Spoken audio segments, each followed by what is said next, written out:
hello friends percentage बा শতাংশৰ কিছুমান ইম্পৰ্টেন্ট কোৱেশ্চন আপোনালোকৰ কাৰণে লৈ আইছো আপোনালোকে যদি ডিএলএড বা বিএড ৰ প্ৰিপাৰেচন কৰি আছে বা অসমৰ যিকোনো প্ৰতিযোগিতামূলক পৰীক্ষাৰ কাৰণে বা এডিআৰই 3.0 ৰ কাৰণে প্ৰিপাৰেচন কৰি আছে হেসকলৰ কাৰণে ভিডিওটো বহুত ইম্পৰ্টেন্ট হয় সব কোৱেশ্চন নম্বৰ 1 ত দিছে 0.5% ক ভগ্নাংশত প্ৰকাশ কৰিলে হ'ব অৰ্থাৎ 0.5 ক কি কৰিব লাগে ভগ্নাংশত প্ৰকাশ কৰিব লাগে সো 0.5% দিয়া আছে সো 0.5% মানে হল শতাংশ অৰ্থাৎ 100 আমি তুলনা কৰিব লাগিব 0.5% ক আমি 0.5 ডিভাইড বাই 100 লিখিব পাৰো কাৰণ পাৰ্চেন্ট মানে কি শতাংশ 100 গতিকে 0.5% মানে 0.5 ডিভাইড বাই 100 ওকে এটা 10% থাকিলে 10 বাই 100 লিখিলো হেতেন 20% থাকিলে 20 বাই 100 লিখিলো হেতেন অর্থাৎ পার্সেন্ট মানে আমি কি 100 দি কি কৰিব লাগিব এনেকৈ ডিভাইড কৰিব লাগিব ওকে 0.5% মানে হল 100 0.5 যেনেকুৱা যদি আমি 100 আমি 70 পাও তেনে হলে 70% বুলি কও 170 ঠিক তেনেকৈ 0.5% মানে হল 100 0.5 ওকে এতিয়া দশমিকটো আমি উঠাই দিম ওপৰত কি 0.5 গতিকে দশমিকটো উঠাই দিলো 5 আৰু তলত কিমান আছে 100 ইয়াৰ লগত আমি কি 10 পূৰণ কৰিব লাগিব ওকে কিয় 10 পূৰণ কৰিব লাগিব ওপৰত এক ঘৰ আগত দশমিক আছে সেই কাৰণে তলত আমি কি কৰিব লাগিব 10 দি পূৰণ কৰিব লাগিব দুই ঘৰ আগত থাকিলে 100 দি পূৰণ কৰিলে হেতেন তিনি ঘৰ থাকিলে 1000 দি পূৰণ কৰিব লাগে চাৰি ঘৰ থাকিলে 10000 দি পূৰণ কৰিব লাগে ওকে ওপৰত দশমিক থাকিলে তলত পূৰণ কৰিব লাগে আৰু তলত যদি দশমিক থাকে তেনে হলে ওপৰত পূৰণ কৰিব লাগে ওকে এটা কেনসেল কৰিলে হল 5 দ্বিগুণ কিমান 10 এটো কেনসেল গল 5 এক গুণ কিমান 5 ওপৰত বাকি থাকিল 1 আৰু তলত থাকিল 2 100 গুণ কিমান হয় দেখোকে 1/200 গতিকে সব অপচন বি টো কারেক্ট হ'ব 0.5% ক ভগ্নাংশত প্ৰকাশ কৰিলে 1/200 হ'ব তাৰ পিছত কোৱেশ্চন নম্বৰ 2 থুদিছে 0.004 ক ভগ্নাংশত প্ৰকাশ কৰিলে হ'ব একে টাইপৰ কোৱেশ্চন হয় ইয়াতে পাৰ্সেন্টেজ দিয়া নাই কেৱল সংখ্যাটো দিয়া আছে 0.004 ইয়াক কি কৰিব লাগে ভগ্নাংশত প্ৰকাশ কৰিব লাগে ইয়াক ভগ্নাংশত প্ৰকাশ কৰিবলৈ হলে আমি চাব লাগিব কেইঘৰ আগত দশমিক আছে ওকে ইয়াতে চাওক 1 2 3 ঘৰ আগত দশমিক আছে গতিকে ওপৰত 4 লিখিম আৰু তলত কিমান লিখিম 1 2 3 অৰ্থাৎ তিনিটা শূন্য দিব লাগিব যেহেতু 3 ঘৰ আগত দশমিক আছে সেই কাৰণে তিনিটা শূন্য দিম দুই ঘৰ আগত থাকিলে দুটা শূন্য দিলে হেতেন ওকে গতিকে এনেকৈ আমি ভগ্নাংশত প্ৰকাশ কৰিব পাৰো এতিয়া অপচনটো মিলাব লাগিব 4/1000 এটো অপচনত দিয়া নাই এটো ভগ্নাংশত হৈ গৈছে কিন্তু অপচনত নাই অর্থাৎ এটা আমি লঘিষ্ঠ আকাৰলৈ নিব লাগিব অৰ্থাৎ কটাকটি কৰিব লাগিব 2 দুগুণ কিমান হয় 4 আৰু 2 500 গুণ কিমান হয় 1000 2 দি কেনসেল কৰিলো আকৌ 2 এক গুণ কিমান 2 আৰু 500 2 দি ডিভাইড কৰিলে কিমান আহিব 250 ওকে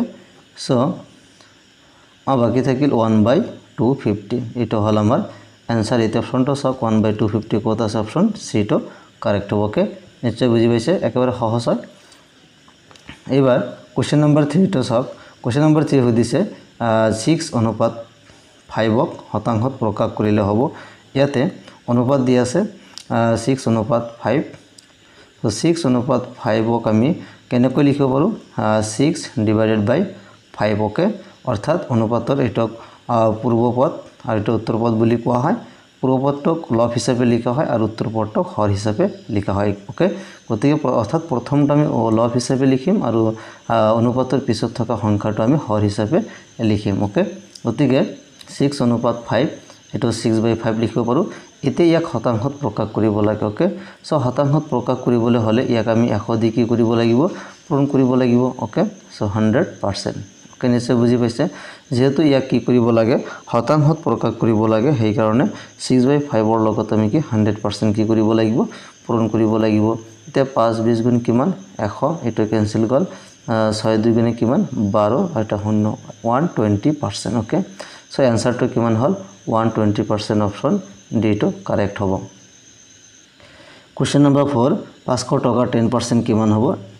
এটো উলিয়াব লাগে ইয়াতে দিয়া আছে 500 টকা সো এটো লিখিম এনেকৈ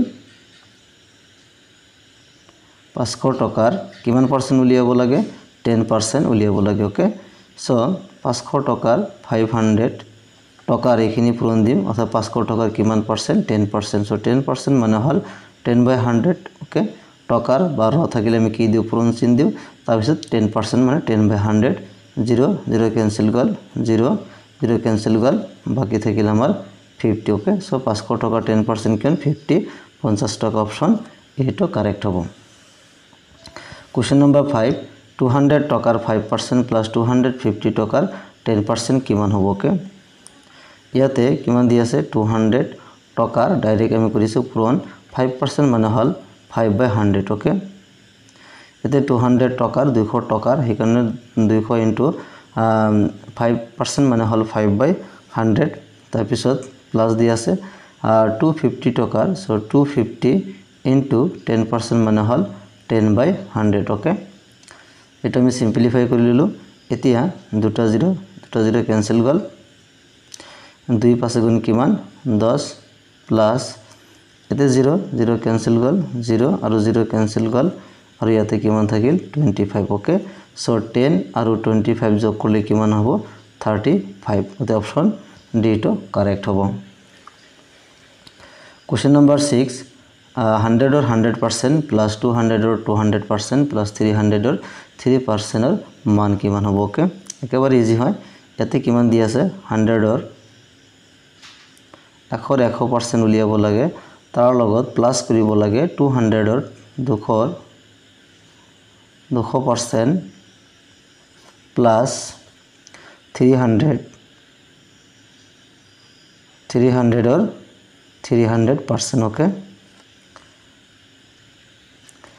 এতিয়া আমি ক্যালকুলেশন কৰিম 100 ৰ মানে কি পূৰণ 100% মানে হল 100 ডিভাইডেড বাই 100 ওকে প্লাস 200 ৰ মানে কি পূৰণ 200% মানে হল 200 ডিভাইডেড বাই 100 ওকে প্লাস 300 সো 300 পূরণ 300 ডিভাইডেড বাই 100 300% মানে হল 300 ডিভাইডেড বাই 100 ওকে 100 আৰু 100 কি গল ক্যান্সেল গল বাকি থাকিল ইয়াতে 100 প্লাস 100 200 দুইবাৰ যাব ইয়াতে কটাকটি কৰিব পাৰে সো ইয়াতে 2 ইয়াতে 2 সো 2 * 200 কিমান হ'ব 400 100 3 ভিতৰত কিমান বাৰ যাব 3 বাৰ যাব এইটো পূৰণ কৰি দিলো 3 আৰু 3 পূৰণ কৰিলে 9 সো 900 ওকে সো এখিনি পালো এতিয়া গোটেইখিনি যোগ কৰিব লাগিব 100 400 500 আৰু 500 ইয়াতে হিল 400 আৰু ইয়াতে 100 500 আৰু 9 গোটেইখিনি যোগ কৰিলে কিমান আহিব আমাৰ 1400 ওকে সো 1400 आंसर হল অপশন সি টো কাৰেক্ট দেশক এনেকৈ আমি পাৰ্সেন্টেজ বা শতাংশৰ কোশ্চেনবোৰ সমাধান কৰিব পাৰো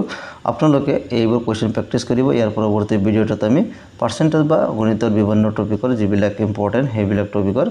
ইম্পৰ্টেন্ট কোশ্চেন আপোনালোকৰ কাৰণে লৈ আহিম